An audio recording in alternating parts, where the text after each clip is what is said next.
Each year, Microsoft Research hosts hundreds of influential speakers from around the world, including leading scientists, renowned experts in technology, book authors, and leading academics, and makes videos of these lectures freely available.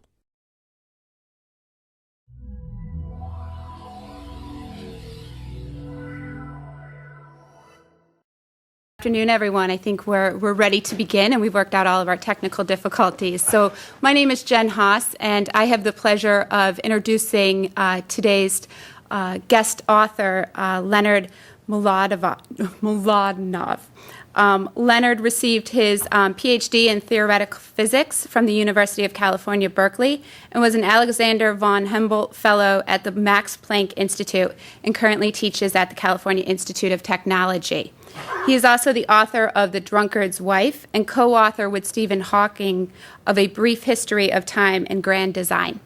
I'm going to now turn it over to Leonard. He can also probably correct his name, the pronunciation of his name. Thanks. Thank you. Thanks for waiting so patiently. Sorry about that. All right, well, now I'm going to ask you to do some work. So first you're waiting, and now you're working. But I hope if you don't, it's all voluntary, so feel free not to do it. It's also anonymous, so don't worry about it. You will be graded, but no one's going to know who they're grading. So, with all this, we never had that talk about what to do with the... All right, we're going to have to figure that out, all right? So let's just start by dividing you into two groups. Okay, it will be two experiments, and we'll divide you into two groups. So it should be roughly half, and I guess if you guys call yourself, you guys be group one, let's say from here. So if you look down and you see that you're on this side of my arm, you're group one. If you feel like you're on this side of my arm, you're group two, all right? And also, if people are watching online, you can just pick a group, one or two, and if you want to participate in the experiment, you can. So just when I say look away, just close your eyes and don't look at the screen, and then you can also participate and see how this works on you. So all right, let's go. So the first thing is group two. Turn away from the screen, or if you're online, don't look at the screen if you want to be in group two. If you want to be in group two, right. Now, group one, please read this silently and write down your answer. And I'm not going to give you as much time as I usually do because we're so late starting. So,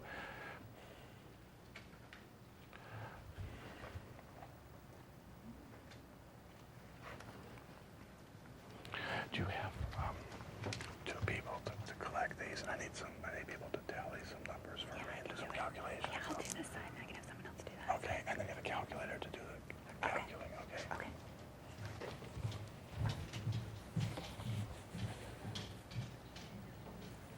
Okay, now, please read this question and write down your answer.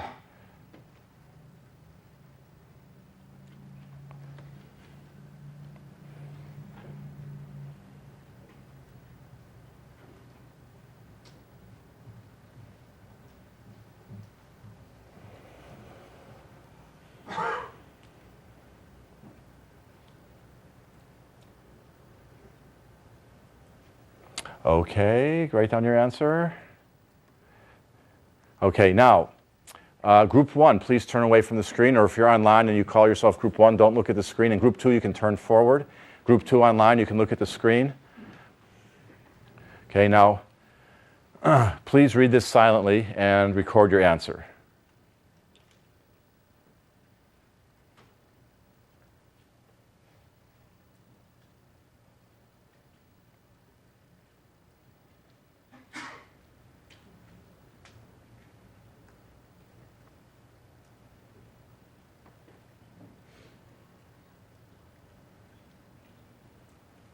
Okay, now please read this silently and record your answer.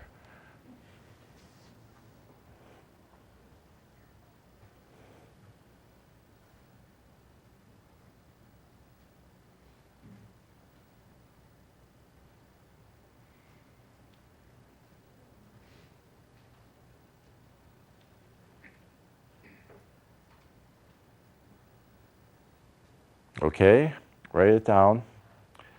All right. Now you can all look at the screen again. Thank you. And we'll do one more experiment. I'd like you to study these words, and I'm going to read them to you as well. I'll give you a second to study them visually, and then I'm going to read them to you. Candy, sour, sugar, bitter, good. Taste, tooth, nice, honey, soda. Chocolate, heart, cake, eat, pie. All right? Is there another test coming? Yes, there is. So, ready? Here we go. But this isn't the test, so don't do anything yet. I just want you to think of the words that you can recall from the list. Don't write anything.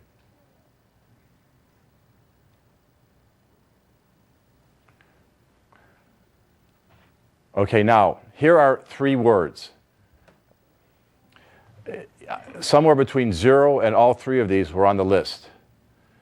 Okay, I want you to write down, I want you to think back, and I want only if you have a very concrete memory of me reading it and or seeing it on the screen, and you're confident of that memory, then write down the words if they are on the list. It might be that, as I said, none of them, maybe 2 of them, maybe 1 of them, whichever of these 3 words are on the list, and you have a concrete memory of it, please write it down now.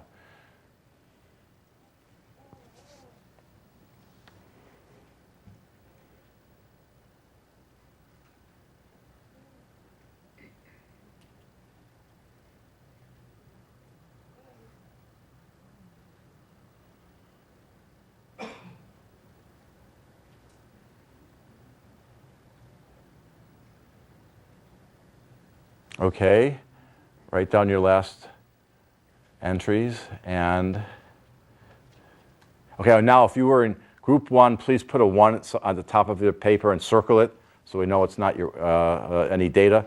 And group 2, put a 2 and circle it just in case these get a little shuffled. And I would ask group 1 to pass your papers to this aisle to your left, and group 2 also pass to your left to the center aisle here, and we'll collect them. So normally I give the instructions to the collectors in secret, so you don't know what they're going to be doing with these things. But given the commotion that we had, I guess I better just tell them now. But actually, they're not listening. So, okay. Can I tell you collectors what to do? Okay. So I would like you to keep the group 1 and group 2 separate for the first thing. I want you to give me the mean, the average of what group 1 said in their guess and what group 2 said, but ignore the yes and the no from the first question. Okay, and also then for the tallies, put them together and just tell me how many people said each word. Okay. And I will call for that later, and it'll be something that we'll talk about. All right, now you know how the experiment is done, sort of. Okay. Oh, by the way, throw out any outliers, okay? Because I have people put 1,000,000 or negative 400 or you know, all kinds of nice jokes. But since you're taking the mean, you better don't count those. I know it depends what kind of pranksters you guys are, but all right. So I'm going to talk about subliminal, how your unconscious mind rules your behavior, and I'll start by defining what I mean by unconscious behavior or unconscious processes in your mind. And those are processes that occur automatically with no effort on your part and no awareness, intention, and little or no control. Okay, now it's not always a very sharp line. Sometimes there's a little bit of awareness or a little bit of control, but generally these are the characteristics of what we call the unconscious. So it's automatic. Your brain does it for you automatically. You don't have to work at it, at least consciously. You're not aware of it. You don't will it, and you can't control it. You can't turn it off. And I'll give you some examples of how that works. And as a result of this, we don't understand often what is influencing our behavior, our social perceptions, our memories, and so we can't avoid perceiving the world the way we do. And finally, I want to remind you that this is not I want to tell you, this is not the Freudian unconscious. The Freudian unconscious, very emotional unconscious, a very emotional picture of the unconscious. And it was hidden from people in Freud's theory due to motivational reasons and could be revealed through therapy, through introspection. And this new unconscious that we're talking about is not that way at all. It's outside your awareness because of the parts of the brain that it operates in. And these are outside of your awareness for anatomical, structural reasons of your brain. So it's not the unconscious that Freud popularized, but something really very, very different. And the study of it is called social neuroscience. Social neuroscience evolved in the early 2000s, so it's a very new science, and it's a ménage à trois, or household of three, represented by these pairs of feet here. And these feet on your left represent social psychology. Social psychology is the study of how we interact as human beings, and our social interactions are very important to our species. And these feet on the right represent cognitive psychology, which is the psychology of how we think and how we deliberate. And they're tied together in social neuroscience by neuroscience, and especially a technology that developed, that was made, became widely available in the mid-1990s, called functional magnetic resonance imaging, or fMRI. And that is just like the MRI your doctor does, except has an added element. So when you go in and have an MRI of your brain, the doctor can get like a 3D picture of your brain, rotate it, fly in and out, look at different parts. But with fMRI, it also tells you what part of your brain is functioning at any given time. It shows the activation inside your brain, so we can now watch people as they're perceiving visual information, as they're feeling emotions, as they're thinking. And so what this has allowed scientists to do is to connect these behavioral studies that were done in psychology, that made it was kind of a soft science, and make it more of a hard science by connecting it to the functional anatomy of your brain and seeing how the effects arise in different parts of your brain, and learn more of the mechanics of what's going on. And my favorite illustrative study of the power of fMRI was this done at Berkeley by Jack Gallant. And he showed his subjects a series of slides like these. And while they were in an fMRI machine, so you can wear these goggles that project slides for you, project images, and they do these tests with sound. So you're laying in the fMRI machine, and they can show you all kinds of things. And while his subjects were looking at these slides, he was taking readings of their brain, these electromagnetic readings of fMRI. And he had a computer use those readings to try to reconstruct what the people were seeing, so a kind of mind reading. And he had a database of 6 million pictures that his computer could choose from, and the computer made guesses based with no data from what the subjects at the university too long. Subjects were actually seeing, but based purely on the fMRI. So let's see how close the computer guesses were. So I think that's quite dramatic. I would be afraid to be in one of these machines, but fortunately, right now they can't do this to you as you're walking by. You have to be in the machine, so you don't have to worry yet about scientists reading what you're thinking. So I'm going to talk about two main things in the rest of the lecture, the two illustrations of the unconscious. And I divided them this way because the unconscious in vision and hearing is a great way to illustrate the unconscious processes. It's not as relevant to our social lives as the second, which is the social unconscious, but it's it's something that's very easy to illustrate in a talk like this. And the main point is that the same kinds of processes that operate here in the vision and hearing also operate in the social unconscious. And the points are that our perceptions, both our visual perceptions, our social perceptions, our perceptions as consumers, and our perceptions of memory are all constructed by our unconscious mind from limited data. So what you see is not really what's there. It's a construction that your mind creates by taking limited data and filling it in. And the same is true of your judgments of people, judgments of stocks, and all the other judgments we make in our everyday social life. And our unconscious does that using things like context, expectation, even your desires, even what you want to see. And the other point is that this way we experience the world is largely driven by these unconscious processes rather than by your conscious processes, or at least that there is no such thing as a purely conscious, objective perception of the world. It's all fed into by your unconscious. So let me show you, illustrate some of this in vision and hearing. Take a look at this picture, especially the guys in the room. And I want you, this depends a lot on the projector, but I want you to see if you can find something very unusual, even bizarre in this picture. So in the foreground is what psychologists call a high interest image, and somewhere else is something that's different. So now I'm not talking about the latter, okay? How many of you saw something very unusual or bizarre in that picture? Raise your hand. Okay, how many of you didn't? So it's about 3/4 of those who voted didn't, and about 1/4 of you did. And that's It's pretty typical, okay? So when you see something, when light hits your retina, that image does not get directly transmitted to your conscious mind. This is a good illustration of that.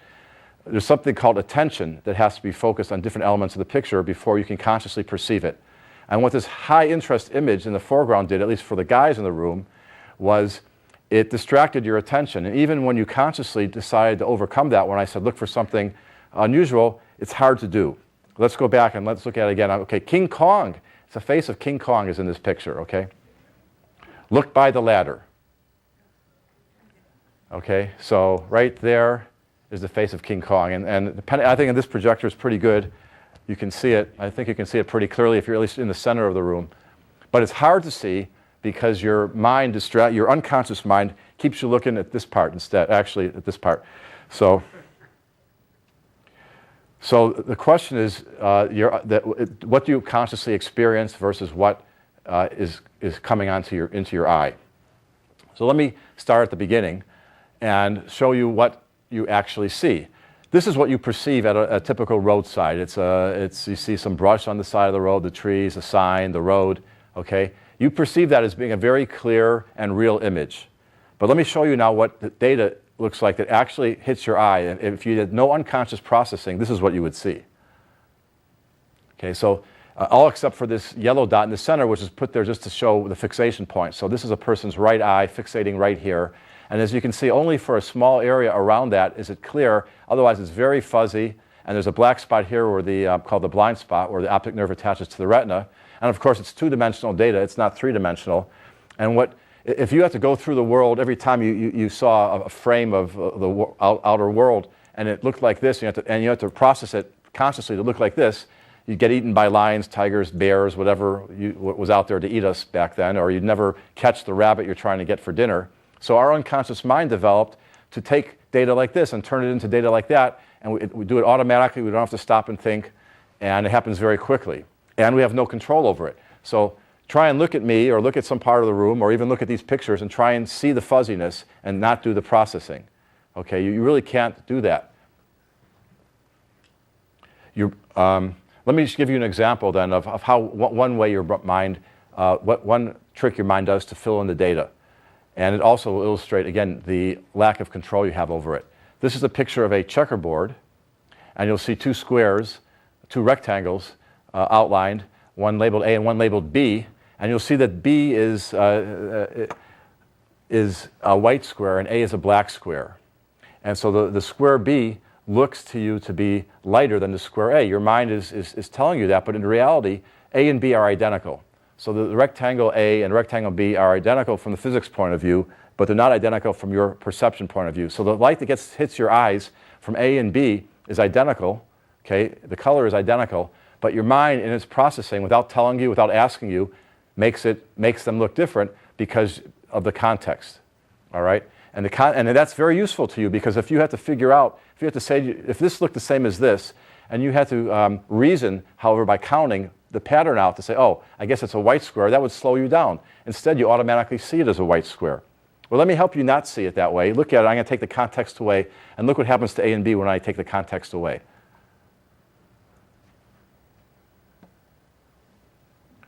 So now A and B, you can see them realistically out of context that they are the same. But if you look at the A and B over here, they still look different.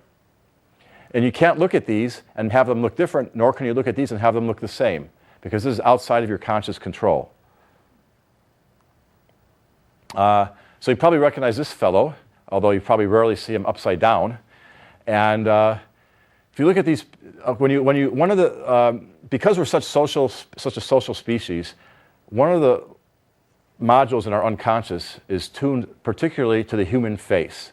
So the human face is very important to us. As we go through the world, we try to predict people's intentions, their emotions, what they're thinking. And this is a natural thing that we do in order to have social interactions that work smoothly, and it's very important to humans. And so we do special unconscious processing of human faces. We have to be able to recognize our friends from our enemies, and so on. The thing is that this unconscious processing this unconscious module of our brain does not often see people upside down. And so this is a very dramatic illustration of how specialized our brain is, our unconscious processing, processing is to our social life. Let me show you this picture. I'm going to flip it over for you. It probably looks pretty normal. Both of them probably look pretty normal to you upside down because the unconscious part of your brain is not really kicked in yet in terms of identifying this face. But when I turn it upside down, right side up, one of them looks horribly disfigured. So if you met this guy in the street, you go, whoa, what's wrong with him? And this guy is normal. But when they're upside down, that hardly matters to you. So this big difference is unconscious processing that's going on in your mind to identifying the human face. Watch it one more time. I'll turn it over. Watch how as it turns into a grotesque distortion as it turns over. And this was simply made. You can do this to anybody. You just take the eyes and the mouth and flip them upside down. But if you ran into someone on the street, you go, oh, whoa, unless you're standing on your head and you just go, oh, that looks like a normal guy. Okay, let me give you one example of hearing. I'm hoping that this works because we had our technical difficulties. We'll see if this works. But I'm going to show you. Remember, I'm saying that this unconscious processing has similar similar functions across different modalities. So I want to illustrate one in hearing. This is a song by Led Zeppelin called "Stairway to Heaven." You may have heard it before. So let me play it for you. Let's see if it plays.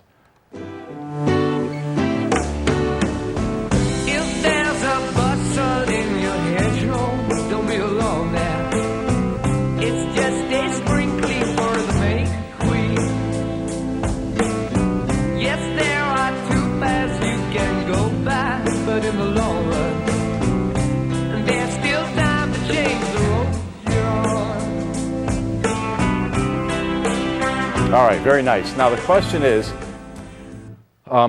was Led Zeppelin, were they clever enough to design a song that makes sense if you play it forwards and also if you play it backwards? Okay, and I don't think this song makes that much sense played forwards, but the question is, if you play it backwards, does it make sense? So I'm going to play it backwards for you, and there's like 8 or 9 lines here, so I want you to listen to it. I would give a big prize to anyone who can read it back, the 8 or 9 lines of the backwards song. So let's try that.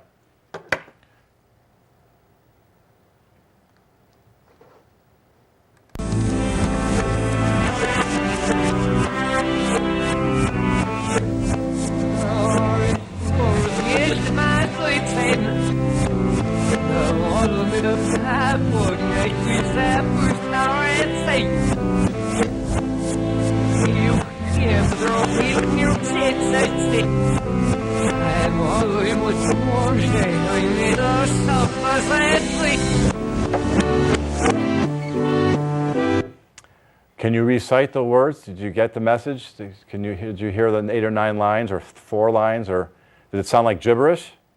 It sounds a lot like gibberish, right? Okay. So that's one perception of the world. All right, now I'm going to play it for you again, but provide a context, just like the checkerboard, provide a context for those squares, and you saw them differently. I'm going to play this song for you again with the words. So look at the words and listen to the song and see if your perception of the same audio file changes now.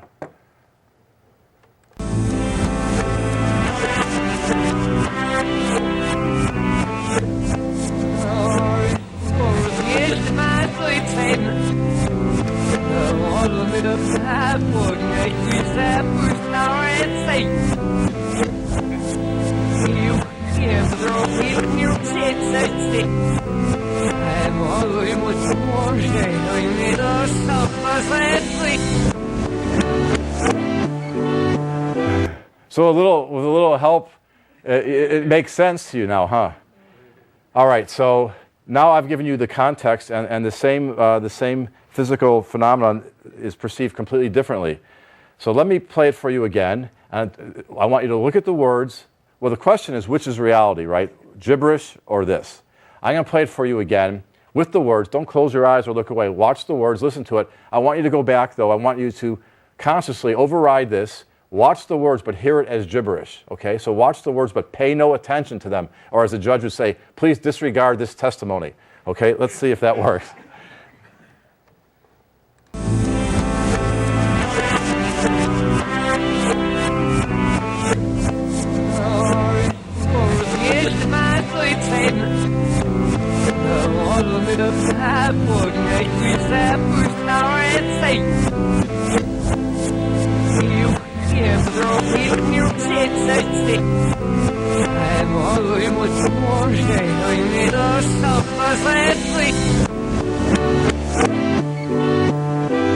So were you successful, or do you hear the word? No, it's because you can't really do it. You can't override it. Just like you can't override, when the guy goes up and talks about, or when you read in the paper, if you're a juror, about how this guy's guilty or an asshole. Can I say asshole at I don't know. Cut that out, okay?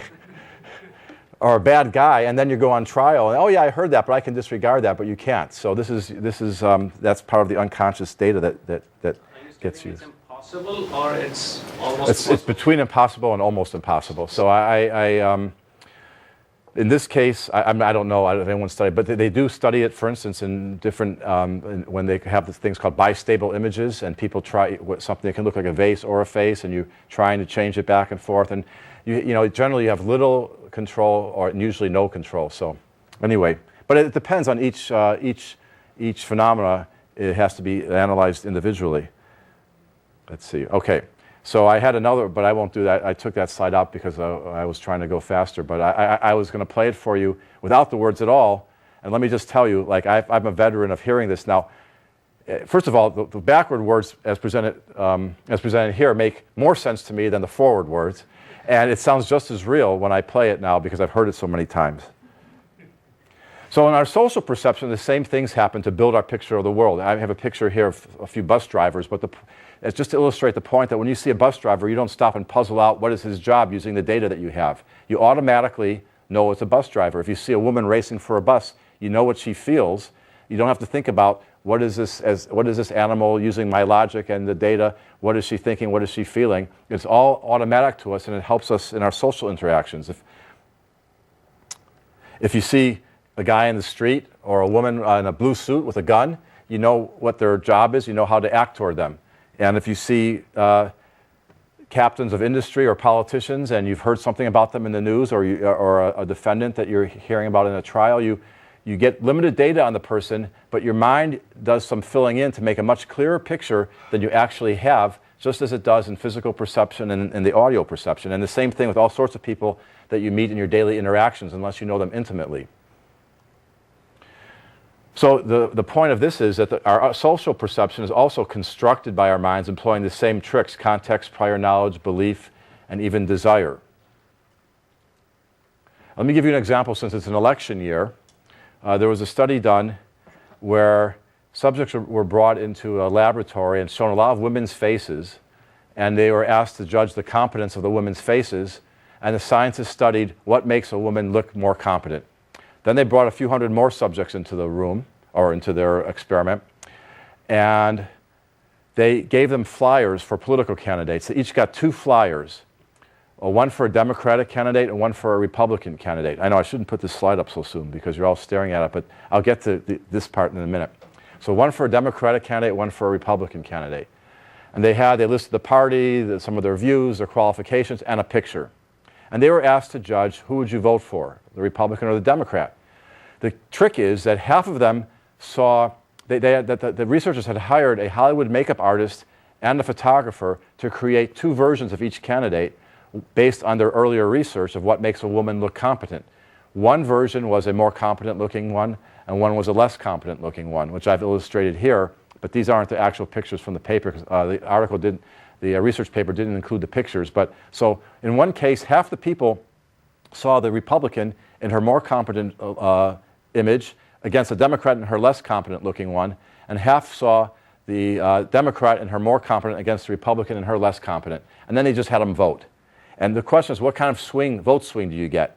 And they got a vote swing of 14%. So she won, the Republican won with 58% when she had her good picture, but with only 44% when she had her less good picture. So this shows that at least the swing voters, who aren't staunch Democrats or Republicans, as they're looking at the flyer and taking in all this information about the views on the issues and their experience, they're also taking in the face and making a judgment based on how competent looking the person is. And this is, again, an automatic, effortless, and a judgment that they're unaware of. They don't know that they're judging based on looks. They think they're looking at the data. Well, this is, of course, just in a laboratory. So if you're skeptical, you may say, well, this surely doesn't affect real elections, right? Could our real elections be so fragile and decided by such a factor? Well, A psychologist named Alexander Todorov at Princeton decided to find out. And in 2006, he gathered pairs of photos. These here, I don't know if you guys, anyone recognize these? This is the 2006 Wisconsin senatorial election. Russ Feingold against the loser, who we forget the loser's name, so just like in sports, right? He came in second, so we remember this one. But they showed him pairs of, he gathered pairs of photos like this on hundreds of gubernatorial, congressional, and senatorial elections and showed them to subjects and asked them one question: who looks more competent? Nothing to do about politics. Who looks more competent? So you say, maybe you'd say this guy next, this guy next, and they would all get rated. And then he gathered statistics on who looked more competent. And he said, let me predict the outcome of the 2006 elections without using any political science, no polling data, just looks. I'm going to predict in every case that the more competent looking one won. Okay? So how successful do you think this guy could have been based purely on that? 70%. So he got 70% of the elections right by ignoring all politics and picking the person who looks more competent. So this does seem to be an effect that happens in the real world. Okay? One other kind of data that your unconscious mind takes in is touch. This slide illustrates 4 different kinds of primates engaged in grooming behavior. And these, all except for these primates in the center, these other 3, they spend an hour or 2 a day doing it, much more than they actually need to do, because it's a way of creating bonds and sense of cooperation and trust among the individuals, and even of forming alliances. And these primates also have that tendency. We have nerves built into especially into our face and our forearms, that sense a certain kind of touch, transmit them to pleasure centers of your brain that have nothing to do with feeling what you're touched, but just the emotional, pleasant feeling of being touched. And and that's because of our evolutionary history. Touch has always been a way we communicate. And this still affects us today in our everyday social life, in our financial life, and all the decisions that we make. And very interesting studies been done to see just how strong this effect is. My favorite study was done in France, where 3 handsome Frenchmen, represented by this guy, were asked to stand on a sunny street corner in northern France and proposition single young women who walked by. And they were given a script, which is a translation of the script. And they all read exactly the same script. You know, hi, my name is Antoine. Can I have your phone number, basically, and I'll call you later. And the question was, the difference was, to half of the women, these young Frenchmen gave them a very light, half-second or less, touch on the shoulder or the forearm as they talked to them, and then half they didn't. And the question was, how would this affect their success rate? And the answer to the question is, it doubled it. They went from 10% to 20%. So this, of course, this is a situation of where touch is more directly related to the possible sexual experience they might have later. So you might ask, what about in very non-sexual situations? And this has been replicated in many other different contexts. For instance, waiters and waitresses, they did a similar experiment where they gave a light and subtle touch to their customers versus no touch, and they watched what happened to the tips. The tips went up from 14.5% to 17%. By the way, in all these studies, or in most of these studies, people are debriefed afterwards. The subjects are debriefed, and they don't remember or didn't even register having been touched. So this is a very subtle effect. Also, when the waiters and waitresses were asked to give a touch as they were recommending the special, they got people's acceptance to go up from 40% to 60% with this little subliminal persuasion. And finally, one more study here. People were asked in a mall if they would take 5 minutes out to do a survey, and they raised their number of people who agreed to cooperate from about half to about 3/4. Finally, before we get to the studies on you guys, I want to talk a little bit about self. This is Salvador Dali, who famously said, "Every morning upon awakening, I experience a supreme pleasure, that of being Salvador Dali. And I ask myself, wonderstruck, what prodigious thing will he do today, this Salvador Dali?" And he kind of sounds like a pompous jerk, but I like this quote because this is what our unconscious mind is helping us to telling us every day. Okay, our unconscious mind, one of its roles is to give us the courage to face the world, to face, in the old days, I suppose, extreme cold or heat with no shelter, to another day of finding food when it's scarce, of running from predators and whatever else people used to do, or today to start a business, spend 100-hour weeks for 5 years trying to get your business off the ground, to face 6 months of chemotherapy or going to medical school or whatever project you're working on now that probably, if you looked at it realistically, you'd feel daunted. But it helps us to overcome these things, and it often is a self-fulfilling prophecy that with this courage we can do it. And let me, I'll tell you in a minute a little bit about how we do it, but let me give you some indications of exactly how strong the effect is. Let's start with high school kids. Okay, if you have a high school kid at home, you probably know that if you say, "Are you above average?" the kid will say yes. Well, there was a survey of 3 million high school kids that asked them many, many questions, and one of them was that. And guess what percentage of them said that they're above average? 100%. All right. What about, well, because I'm sure they rounded. It was probably 99.99%, but what about their professors? Here's a college professor. They should know better, so they were asked, is your work above average? And what percentage of them said that their work was above average? 94%. How about your doctor? So they did a study of doctors who had diagnosed pneumonia, and they asked them, what's your confidence level in this pneumonia diagnosis? And they on average, they said 80%. They were 80% certain that it was pneumonia. But in reality, follow-up studies show that only 20% of the patients had pneumonia. And this affects us in business as well. CEOs who acquire firms typically overpay, and part of their reasoning is thinking that they are better than the CEO who's currently running the firm, and that will make a difference that's worth overpaying for. So now again, I'm showing you, these are the cognitive illusions that are kind of like the optical illusion or the hearing illusion that I showed you earlier. I don't mean for a message to be that your conscious mind is steering you wrong. In 95% of your interactions, it's steering you right, or 99%, it's what you really need. But then there's these equivalents of, or analogies of optical illusions that happen where it leads you astray. One of the ways it does that is through memory. It tweaks your memory. You remember the good things more than the bad things. And in this study, students who were 4 years out of college were asked about their grades. But they had signed over their transcripts. So they knew that the researchers had the transcripts. So they had no reason to lie, and the researchers could compare their answers to the actual grades. But the point is that they remembered their A's very well, I think 86 or 89%, and their B's less well, their C's less well, and they hardly remember their D's at all, only 29%. So I always tell my students, if your grades aren't as good as you like them to be, just wait, they'll get better. So finally, the final study I want to talk about is just another way that your mind helps you get a rosy picture of the world, to confirm that you can accomplish what you need to, also to confirm your political worldview. So when we look at analyze political data, we tend to look at it this way and tend to confirm what we want to believe by the way we look at the data, whether it's about ourselves or about the world around us. And the point is that we use this thing called motivated reasoning. And motivated reasoning is to look at the world like a lawyer. If you're a lawyer, you want to show that your client is either guilty or not guilty. Or if it's your client, I guess you want to show the client is not guilty, or if you're a prosecutor, guilty, or whatever you want to prove. You have your conclusion first, and now you're looking for evidence for it. And you tend to poo-poo evidence that goes against your conclusion. You either think it doesn't carry much weight, it's not important evidence, or the methodology is bad, and you try and poke holes in it, and you tend to overvalue evidence that's supportive. And that's the same thing that we do with ourselves and our beliefs when we're looking at data about ourselves or about the things that we believe in or that we want to believe in.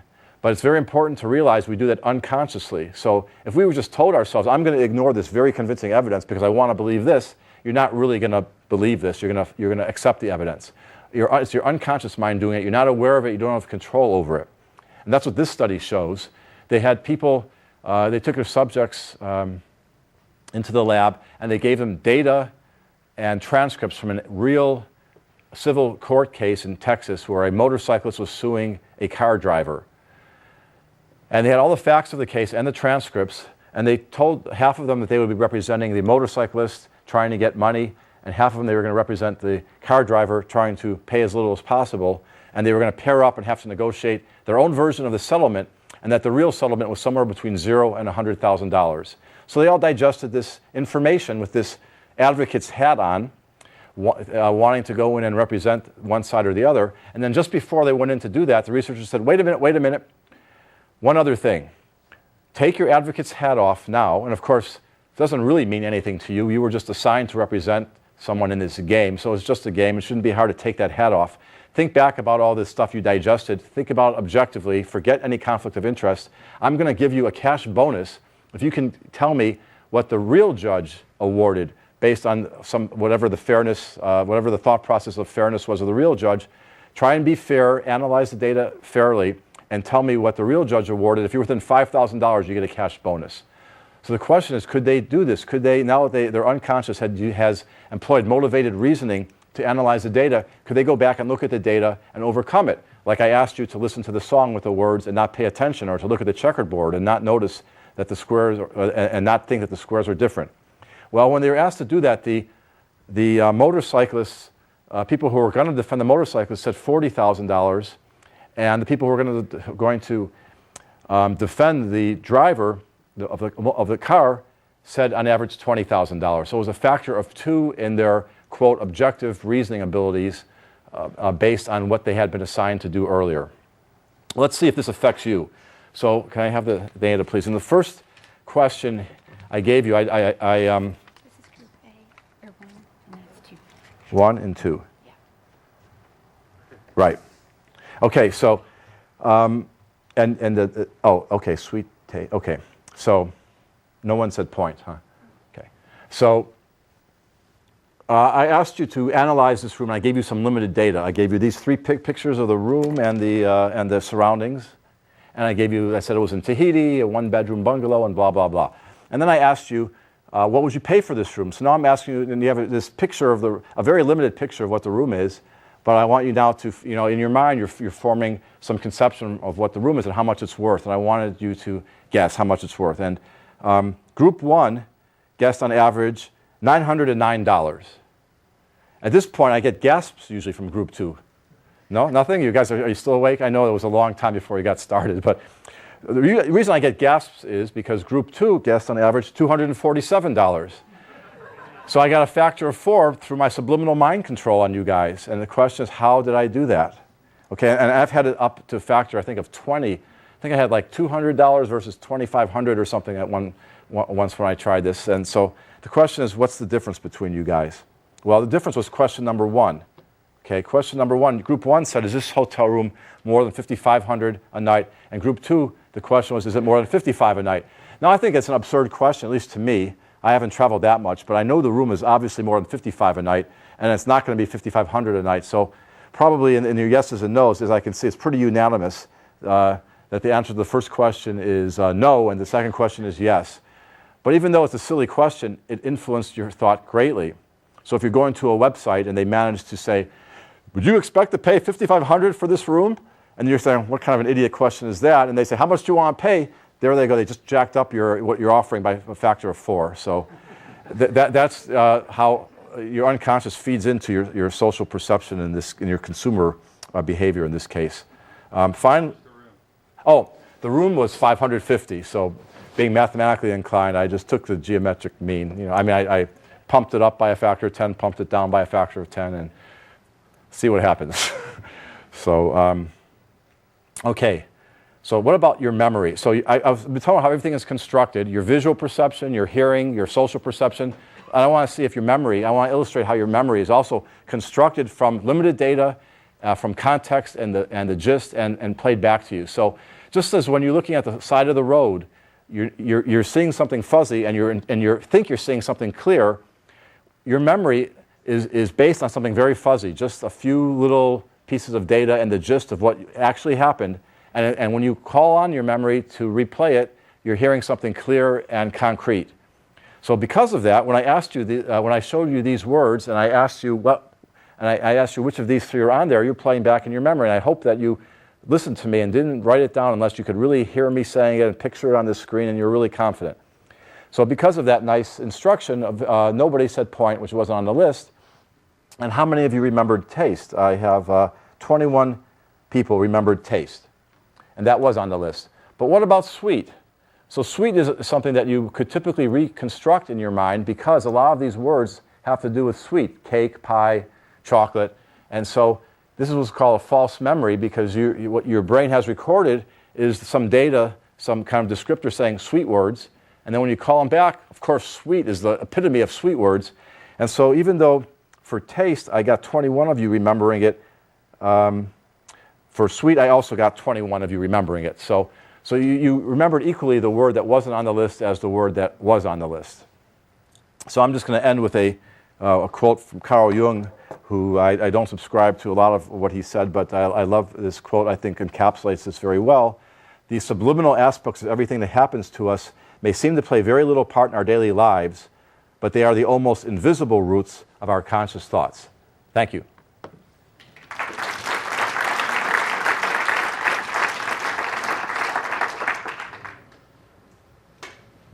So are there any questions?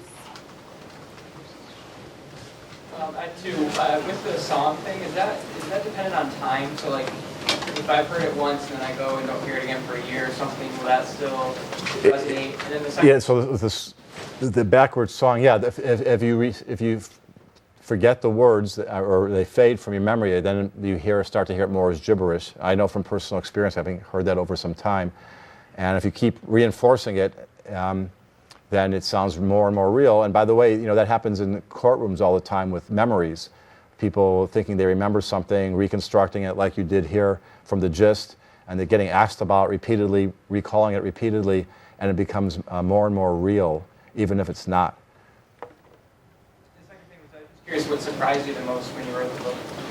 Oh, almost every chapter it was amazing. It was a great, it was fun writing the book. It was fun doing the research for the book because, in memory and perception and the way we categorize people and prejudice, our nonverbal communication, our feeling of self, our emotions, everywhere there were these great, surprising studies. And I went, whoa, I learned so much about me, which I hope I digested for you. But it took me 4 years to learn it all. So there was a huge volume of literature out there, but there were, I can't even say, I think maybe the most outrageous things I learned had to do with some of the memory stuff and how the courts don't recognize it at all, and maybe some of the political stuff and how we are influenced in ways we don't realize. If you buy the wrong wine because German music is playing in the background, this is one study, people bought German and French music, were playing on alternate days, and they got people to buy 2/3 German wine on the German days and 2/3 French wine on the French days. And if you get home and go, why did I buy this wine? I don't like German wine. Big deal, right? But if the wrong guy gets elected because he looks good, then that's a bigger deal. So realizing how limited we are, what's more useful, hubris or humility? I think humility is much more useful. Yeah, and I guess hubris, if you take it in the charitable sense of confidence, is good. But overconfidence is bad, or that's why you end up paying more for the company that you're going to buy than you should pay. There's the concept of micro-expressions. It's been glorified with some Hollywood kinds of things in this series called Lie to Me, but just curious if there's any... So that's Paul Ekman's work, and he did a lot of very good work on lying. And remember I talked about how we read each other's emotions and from our faces, and also our posture. And he decided to apply that to whether you can tell if people are lying. And but then what's happened over the last 10 or 20 years with his work is he formed a company. So it's very hard to say what is true and false in that, because they don't really publish their work, and there hasn't been a lot of definitive work published on whether you can really tell whether someone's lying by their facial expressions, or by these micro-expressions, which are very short facial expressions. There has been some, but not a lot of it. It's more proprietary. So I think the jury is still out on that. But I tend to be a little bit skeptical because if there was some, I'm sure people are looking into it, and I would think if there was something dramatic there, then researchers outside of the proprietary circles would have published more on it. The question was, does your subconscious then show up on your micro? Well, that's the claim, and we don't know. But it seems to some extent in these micro expressions when you're lying, but how accurate you can be, I don't know. How do you use this, or do you use this to help yourself be more objective and to prevent yourself from being manipulated? Well, I do. I mean, a very simple, maybe banal example is you go into a grocery store and you want to buy whatever beer, some fancy beer, and it's $5.99. The bottle is $5.99 because it sounds like less to you than $6. And it does sound like less, and it automatically sounds like less because of the 5. You hear the 5 and not the 6. And I don't like, I know intellectually that it's the same, but it's hard to overcome the feeling that it's less. So when I see the $5.99, I automatically look away kind of, and I go $6. It's a $6 bottle, and or whatever. It's the same. I talked to a friend who has seminars, and he charges $19.95 for the weekend, $1,995. And I remember telling one of his assistants, "Oh, you mean, my God, he gets $2,000 for those?" She says, "No, $1,995." And if I was thinking about buying it, I would say to myself, "Oh, is it worth $2,000?" Because it sounds like what it is. So in that sense, you can use it. Once you're aware of these effects, you can use your conscious mind to try to overrule them in various ways. Another thing is with credit cards, people spend a lot more on credit cards because it's abstract, and the process of handing over the money inhibits you from handing over the money. So if you think you're overspending on a credit card, you have to catch yourself and realize and try and think, well, let me pretend I'm paying cash for this. And would I really pay that, or is it just too easy with the credit card? What about distortions to our social perception of other people? Well, Is there something that we can do to arrest that? well, okay. You can get more data on people. You can get to know them and try and keep an open mind. The unconscious influences are still going to be there. So, but in each individual case, you can try and focus on learning more about them. But they found that in terms of categorization and prejudice, there are things that you can do if you're really serious about it. Which is mainly if you have a prejudice against some group that you don't have a lot of contact with, is to seek contact with people of that group, especially common goals that you can strive for together. And that's in studies that seems to help you override your unconscious prejudice. And by the way, if you guys are probably a little bit techie, go to a site called IAT, the Implicit Associations Test. If you type in IAT in Harvard, you can get to the website. You can take a test that can test your unconscious prejudices against black people, gay people, I think obese people, and you'll find that even if you're very fair-minded, or even if you are in an ethnic group, you often, even perhaps usually, have unconscious prejudices against that group based on being inundated with these images and these messages in television and film. So anyway, if you have a minute, it takes like 5 or 10 minutes to take the test, and it gives you a score, compares you to other people, and it's kind of cool. Did you research any people with photographic memory and how that would affect? Yeah, I talk in a book about a guy named Sharashevsky who never forgot anything, and it was bad because your mind gets cluttered, and he had trouble even following. He could remember what you said 30 years ago, word for word, but he had trouble following the opposite, following the gist of what people were saying. Or if he saw your face, if I see your face now, I make a gist of your face. And I might mistake your face. I don't know you very well. If I see someone else, if you commit a crime, I might identify the wrong person if he looks like you. And the context is that the police grabbed him, so I'm thinking he must be one of these guys, and it looks like you. But he was so accurate or so specific in his memory that he would remember your face like this. If you turn a little bit, he'd have another picture of your face like this. If it's a different lighting, he'd have another picture of your face. So he had trouble even identifying faces, because can you imagine going through a catalog of all these faces when you have a picture from every angle? So it caused him a lot of problems. So it's kind of, he did make a living remembering things as a mnemonist, they called it, but he had social issues. Can you comment on social media where you've got basically a lot of people self-publishing, snippets of their personality? Is the gap between their actual personality and perceived widening or shrinking? Sorry, I didn't. People are publishing things about themselves on Facebook, things like that. Oh. Well, I don't know of any study of that, but based on the other studies of how people perceive themselves, yeah, there would be. Of course, there's also conscious motivation there. You're trying to present yourself on Facebook or make a certain image for yourself, right? So there are also conscious things going on. How long do you guys have? I mean, I could take a few more questions, but had how many more? Maybe 2 more questions. 2 more questions. Okay. You didn't ask a question before? Okay. No. I'm trying to get to this side of the room because I know I've been focusing. There's a right-left favoritism thing in your unconscious. So if you give people equal, let's say, products, and you say, which one do you want? They'll like the one on the right more. So I'm trying to counteract that and go to the left. Okay. So the experiment with fMRI, you told that people saw different things than what was projected to them. Do we know why? They saw different things than what was shown to them, right? You had a... No, I'm sorry. That wasn't what it showed at all. What it showed was what they were looking at and what the computer guessed they were looking at. So the other thing was not something that they were perceiving. It was what the computer guessed that they were looking at. Is fMRI accurate enough to even make any judgments based on those?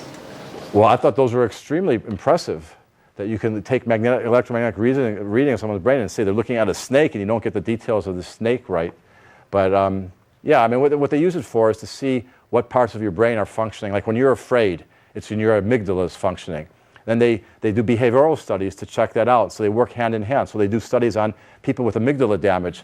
They'll let a scorpion crawl up their arm. They'll go to a haunted house and go, this is what's going on here. Or I forgot, they put them in all kinds of dangerous situations and they have no fear at all. So you correlate what's going on in the brain and then you do behavioral studies and then you really learn a lot more. Okay, last question. Who's closest to where I'm pointing there? Between you. Okay, I'll take two more. You and then you. I was curious why the visual example where you have the rectangles, we can't change what we're seeing there. But then on the sound example, by having the words kind of helped us learn. Well, it wasn't, you weren't learning because the words weren't really there. So the sound, think of the sound as, so first imagine in a visual example, I showed you those two squares outside of the checkerboard, and you said, oh, they're the same. That's like I'm playing you the music and it's all gibberish. Then I bring the context in and now you can't help but seeing them as different, this checkerboard. And I bring the context in, which is the words, and now you can't help but using that information to interpret the words. Right, but you said that after a while you could actually hear the words without seeing them because you'd seen it so many times, heard it so many times. So that almost seemed like... So it's not that I'm seeing the words that influences me, it's knowing that those are the words. So my unconscious mind hears the music, remembers the words, and goes, this is the words to the music, and I can't not do that. I can't stop it. So that seems so like your unconscious was being trained. I'm looking for a word there. And you were remembering what the words were. But visually, you can't put the... Well, the context is still there, whether I'm looking at, so with the checkerboard, I'm removing the visual context, and it's not working quite the same way because you're not remembering the context, right? But with the music, I am remembering the context. My audio memory or my memory of the words is better than my ability to. When I see the squares outside of the checkerboard, I can see them outside of the checkerboard. The checkerboard doesn't stay there for me. But with the words, when you play the music, the words are still there for me. So I mean, the analogy isn't perfect between the two, but like if in the brain there's a difference in the structure between the parts that are. Well, it's totally because one's the audio perception, and so it's not a perfect analogy, and one is you're seeing something, and you're actually they're both to do with vision. The square, and I'm taking away the context is visual, and the other one, the context is more abstract. It's language, and the effect is audio. And one more was, yeah. Yeah, so given what I've learned over the last hour here, I would suspect you of overemphasizing some of those many studies that happen to be more controversial or fascinating in your book and in your work. How do you work to avoid that? I'd probably talk. I definitely talk in more details about the more interesting studies. But I mean, I try to avoid any studies, that were more controversial, that aren't that accepted, like most of the priming studies. I don't know if you heard of priming, but that are hard to replicate. So, the idea was to find the headlines about what's going on, and then to illustrate it with studies. And if the study was boring, I might just mention it, or I might say something based on it. But if the study itself was interesting, then I'll go into more detail. So like the Texas study of the lawsuit study was kind of interesting to explain. I'll go into more detail. If it was a boring study, I would have just said it really quickly, like studies of show that people taking one side or another in a criminal case can't ignore the data or something like that. So it's more a question of how much space do I give it, because I want you to have fun reading the book and not just learn something. So thank you.